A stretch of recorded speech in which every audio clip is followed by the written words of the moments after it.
kuzoita mamwe masongs ekuti ukamaridza pane vamwe vanhu unoita kunge uri kudena vanhu. Nhasi ndo vatida kumbotaura iwayo ari paold school panumber 1 semuroora mumusha mevanhu obva waridza zvako iyi. Vamwana vangu vanonetsa naye vasikana imi, vamwana vangu vandishusha naye vasikana imi, nditengerwe mbatya nemurume.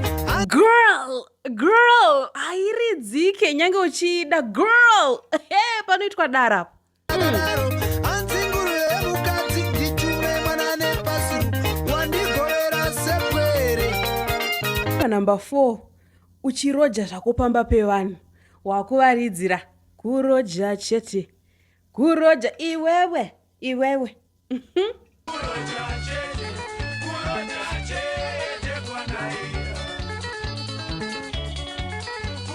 unoswera wakutsvaga pamwe pekugara souru hauiridze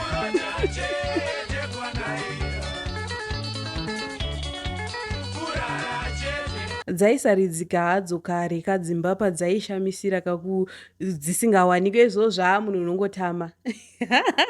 Panumber 3 tovatati tozeza baba yaOliver Mtukudzi.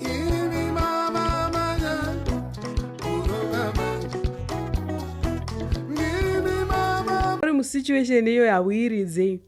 Anyway, jewelry yandinayo iyi tinotengesa kuGirls on Pearls. Get in touch if you are interested.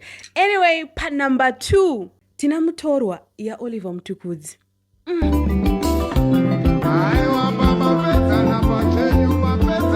Uri mumusha mevanhu zvako semuroora kuini mutorwa mondivengereiko.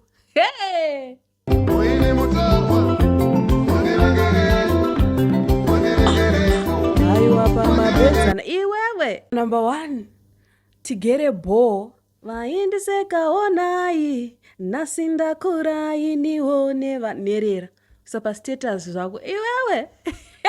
Unodenani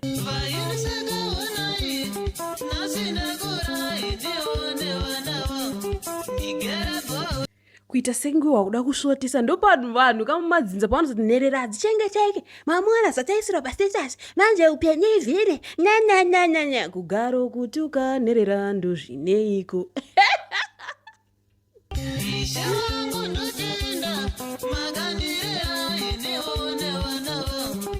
And then bonus track iyi ndo yekusvotisana zvedu tiri mudzimba tichiudzirana kuti murume wangu handibve pano kana wati hey murume wangu handibve pano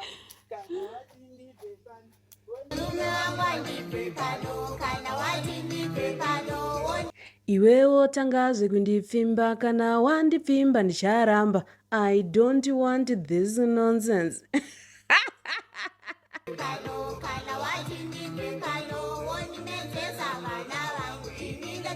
Ndiudzei mamwe mucomment section.